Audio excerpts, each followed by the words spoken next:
Olá, tudo bem? Você sabe qual a importância da oratória na sua vida pessoal e profissional? E na vida do operador do direito? Juiz, promotor, delegado de polícia, advogado, procuradores de Estado. Pois é, a oratória, ela é uma técnica, é uma capacidade que pode ser aprendida. E sem sombra de dúvidas, nós convidamos um dos maiores mestres do Brasil para falar sobre a importância da oratória para o operador de direito. Ele é J.B. Oliveira, jornalista, professor, advogado e especialista no assunto. E sem sombra de dúvidas, você vai comungar da mesma opinião que eu após assistir essa matéria. Vamos à matéria. Olá, eu sou J.B. Oliveira. Sou advogado, professor, jornalista e especialmente professor de oratória, de comunicação. Vou falar sobre um tema que interessa ao advogado, aos operadores de direito, mas a todas as pessoas. O tema é a importância da oratória para o operador do direito. E permite uma outra pergunta. Qual é a importância do bisturi para o cirurgião? Qual é a importância do pincel para o pintor? E a resposta é uma só: importância máxima. Porque o bisturi é um instrumento de trabalho do cirurgião, assim como o pincel o é do pintor. Qual a importância da oratória para o operador do direito? A resposta não poderia ser outra: importância máxima. É a sua ferramenta, é o seu instrumento de trabalho. Não se concebe um bom advogado que não tenha um mínimo de boa comunicação, de boa oratória. Alguém poderá pensar, mas oratória?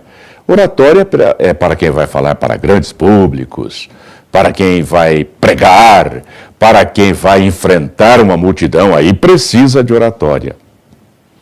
Lê do engano. Vamos analisar a origem da palavra oratória. É o latim os oris, que significa boca. E oratória vem do genitivo singular oris, que significa da boca. Consequentemente, toda comunicação oriunda da boca é oratória. Mesmo a conversa dialogada, mesmo o bate-papo com um amigo, a conversa em casa, com o filho, com a esposa, com a sogra, é oratória. Qualquer forma de comunicação falada é oratória. E o advogado depende da oratória. Alguém poderá ainda objetar: não, mas eu trabalho escrevendo, eu não sou criminalista.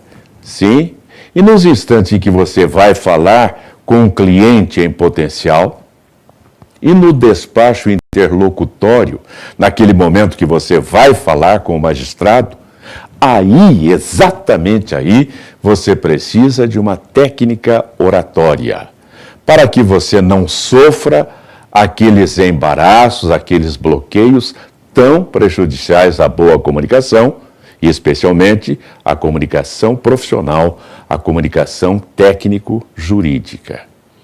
Mas, afinal, o que é oratória? Oratória é apenas o somatório de dois fatores. O primeiro se chama eloquência. E eloquência nós podemos traduzir por loquacidade, fluência verbal, facilidade de sequenciar uma palavra a outra. A eloquência é importante porque você não fica se repetindo ou não fica incidindo naquelas muletas verbais ao estilo de né, tá, ok, certo, que tanto atrapalham e empobrecem a comunicação. A fluência permite que a pessoa fale o tempo que precisar falar, sem ter que fazer uso desses recursos empobrecedores da comunicação. E aí cabe uma pergunta: como fazer para adquirir eloquência? Como fazer para ser eloquente? É muito simples. lendo bons livros. Lendo com atenção, lendo procurando absorver o conteúdo, isto é, as palavras, para com estas palavras enriquecer o seu vocabulário. Formar um vocabulário vasto, amplo, de tal maneira que no instante em que você vá falar, as palavras estejam todas prontinhas à sua disposição na sua memória. Para não se dar o caso de você querer usar uma palavra e esquecê-la e não conhecer um sinônimo para ela. E aí vem o vem o né, ou no caso do advogado, aquelas expressões mais rebuscadas, mas que não deixam de ser muletas. E por assim dizer, que é uma forma também de empobrecimento. Digamos assim, também é uma forma de empobrecimento. Aí está, o primeiro elemento se chama eloquência. Adquire-se através da leitura atenta de bons livros. Eu tenho algumas sugestões. Um deles se chama Boas Dicas para Boas Falas. Outro se chama Falar Bem é Bem Fácil. Falaremos a respeito deles logo mais. O outro elemento que compõe a oratória chama-se retórica e é traduzido como a arte de conduzir as palavras. Não basta falar, não basta jogar as palavras no ar, temos que conduzi-las. Para quê? Para que elas atinjam os ouvidos. É necessário que nós atinjamos os ouvidos da pessoa a quem estamos nos dirigindo, da pessoa ou pessoas. Porque há casos em que alguém está falando e ninguém está ouvindo. Então, a retórica é a arte de conduzir as palavras para atingir os ouvidos, para que a pessoa a quem você se dirige ouça suas palavras. Mas não basta isto, porque os ouvidos não decidem coisa alguma, não são centro decisório. Não basta que penetre os ouvidos, é necessário que chegue àquele ponto em que as decisões são tomadas, principalmente no caso do advogado, cujo objetivo é obter o livre convencimento do juiz. E para obter o livre convencimento do juiz, precisa chegar ao cérebro, à mente do juiz, ao ponto em que as informações são processadas e provocam uma decisão, naturalmente, favorável ao nosso pleito. Para isto, a oratória nos diz, através da retórica, que as palavras têm que ser conduzidas com coerência, com inteligência, com pertinência, com lógica, para que, além dos ouvidos, atinjamos também a mente, o cérebro, o ponto de decisão. Basta? Fechamos aqui? Não. Por uma simples razão. Nós vamos nos dirigir a pessoas, a seres humanos, que não têm apenas ouvido e mente. Tem algo muito mais importante que se chama alma, coração. A retórica nos orienta a que atinjamos ouvidos, mente, mas também alma, coração. Se as decisões são tomadas no centro, no núcleo da razão, que é o cérebro, elas são influenciadas diretamente pela emoção, pela alma.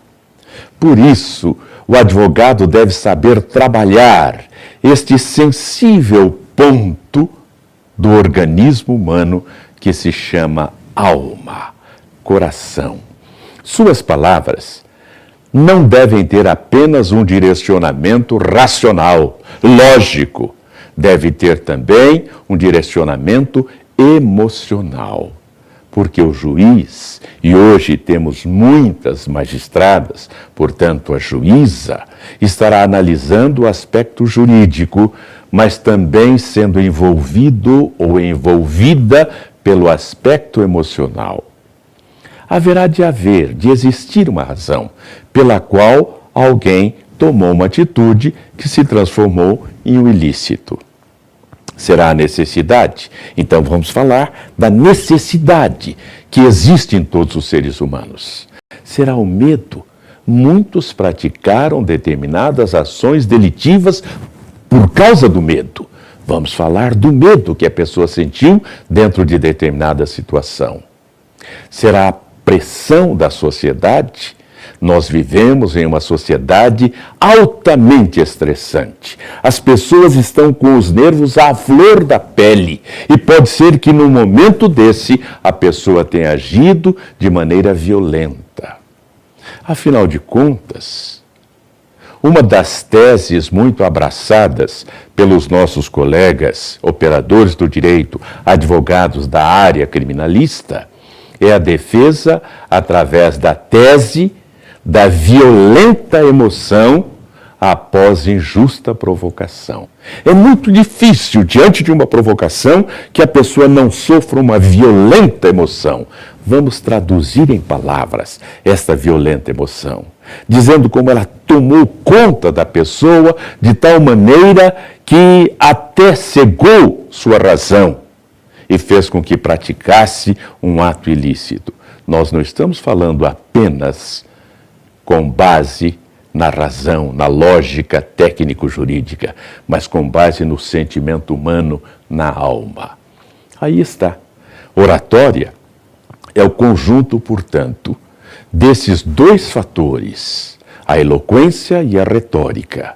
A retórica fazendo com que nos valhamos de recursos para atingir o ouvido, portanto, falando de maneira clara, de maneira firme, para que as nossas palavras não se percam entre nós e o interlocutor, mas que falemos também a mente, usando razão, usando lógica, usando coerência, mas, acima de tudo, que falemos ao coração, à mente do julgador ou da pessoa a quem queremos sensibilizar com as nossas palavras. Este livro, Boas Dicas para Boas Falas, é a minha mais recente obra na área de comunicação.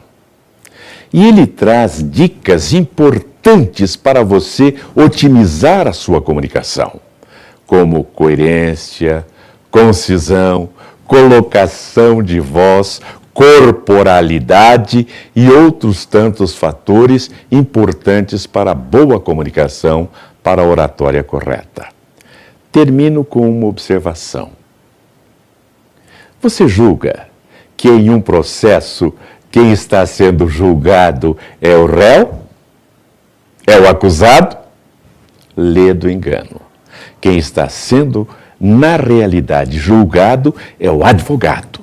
Porque do seu desempenho, da maneira como ele se comportar profissionalmente, vai resultar a condenação ou a absolvição daquele que está sendo acusado. Pense nisso.